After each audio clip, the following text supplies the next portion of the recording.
Masuk hadis al-asil, hadis yang ke-10. An Anasin radhiyallahu anhu qala Rasulullah sallallahu alaihi wasallam man qala yakni idza kharaja min baitihi bismillah tawakkaltu ala Allah wala haula wala quwwata illa billah yuqalu lahu hudita wa ufita wa wulita wa kana anhu syaitan rawahu Abu Dawud wa Tirmidzi wa Nasa'i wa ghairuhum wa qala Tirmidzi hadis hasan. Zada Abu Dawud wa yaqulu yakni asy-syaitan li syaitan akhar kaifa laka li rajulin Wadhubiyah, Wawubiyah. Hadis ini senada dengan hadis sebelumnya, hanya redaksinya berbeda, tapi intinya sama, bertawakal kepada Allah. An Anasin, dari sahabat Anas, namanya Anasun, tapi bisa berubah jadi Anasin. Itu uniknya bahasa Arab itu begitu. Pun bisa jadi in, hanya karena ketambahan kata-kata dari bahasa Arabnya an. Namanya Muhammadun, kalau ketambahan an jadi an Muhammadin. Namanya Anasun, kedahuluan huruf an artinya dari an Anasin. Namanya Saifun, kalau ketambahan an jadi an Saifin. Namanya Abdullah, tambahan an dari Abdullah, an Abdillah. An Anas ini dari sahabat Anas, semoga Allah meridainya. Kalau dia berkata, bahwa Rasulullah SAW bersabdalah, Rasulullah SAW, man qala, siapa yang membaca doa, yaitu doa apa?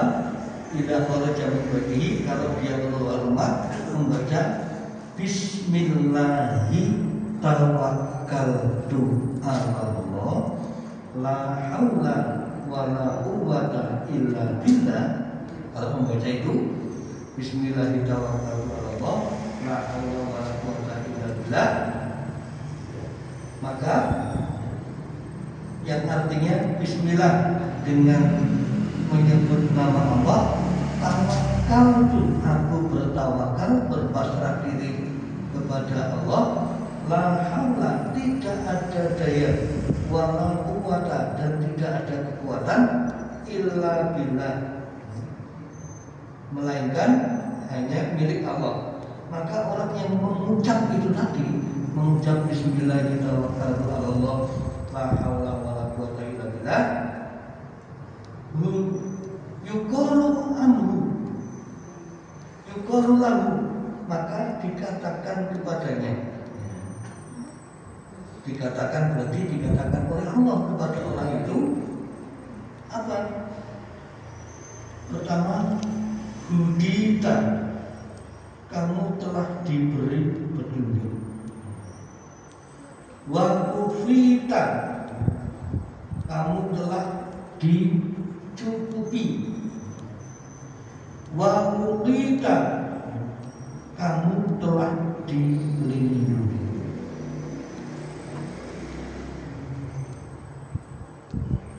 Berikutnya, wa tanaha anhu syaitan, dengan hal itu maka syaitan akan menyingkir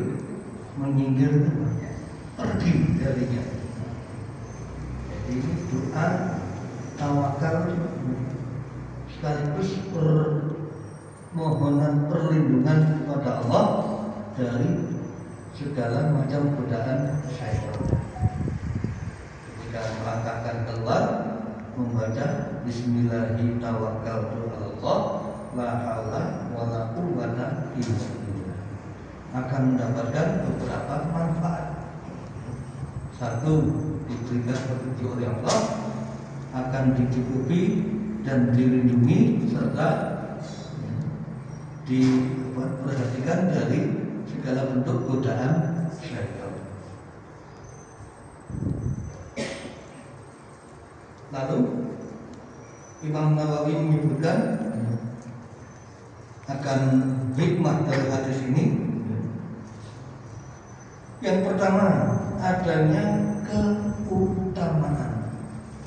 Utama itu maksudnya sesuatu yang lebih baik, itu namanya utama.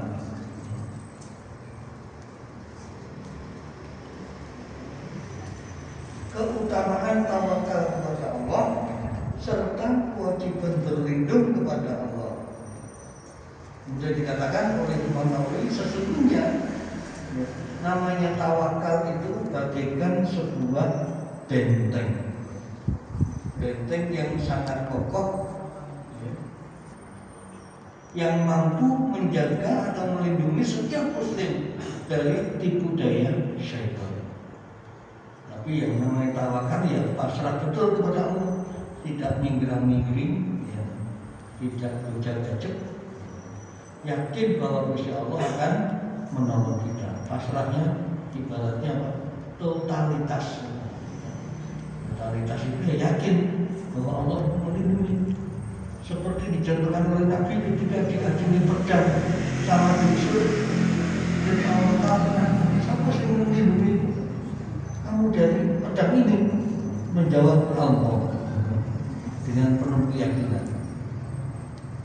Sehingga dengan menyebut Allah itu tadi, musuhnya gemetar, pedangnya jatuh. Kemudian hikmah yang kedua, tidak ada daya dan upaya bagi seorang hamba dalam menyelesaikan segala urusan kecuali dengan bantuan ataupun pertolongan Allah. Bahasa syariatnya la haula wala quwwata illa billahil azim. Hikmah yang ketiga, pemeliharaan dan penjagaan yang diberikan oleh Allah Subhanahu wa ta'ala kepada orang-orang yang beriman sebagai bentuk pemeliharaan dari gangguan syaitan. Selama orang itu mau berlindung kepada Allah, dia tidak akan dijamah oleh syaitan.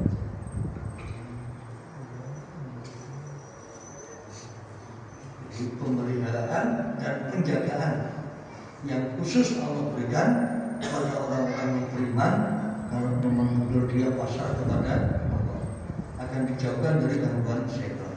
Yang keempat, hikmahnya menunjukkan adanya apa? Ketidakmampuan syaitan, dalam menggoda orang-orang yang telah diberi petunjuk oleh Allah Subhanahu wa ta'ala. Dan telah dia tanamkan kecintaan terhadap keimanan sehingga ia menjadi perhiasan dalam hati. Bahkan syaitan sendiri di dalam Al-Quran itu disebutkan oleh Allah ketika habis menggelincirkan Nabi Adam dan Hawa dari tempat yang indah menuju tempat yang tidak baik, tempat yang tidak indah, dari Al-Jannah kemudian ke tempat yang bukan Al-Jannah, itu syaitan berjanji akan menggelincirkan hamba-hambanya Allah. Tapi ada yang tidak bisa digelincirkan oleh Allah, oleh syaitan. Siapa itu?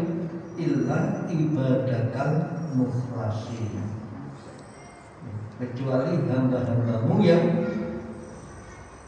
tulus ikhlas karena Allah. Orang yang tulus ikhlas karena Allah itu tidak bisa dijamah oleh iblis, termasuk tulus di dalam bertawakal kepada Allah. Manusia biasa ya sulit, ya. Tapi bukan yang berarti kalau sulit itu tidak bisa, tetap kita berusaha. Yang memang bisa tawakal sepenuhnya, ya hanya hamba-hambanya Allah. Para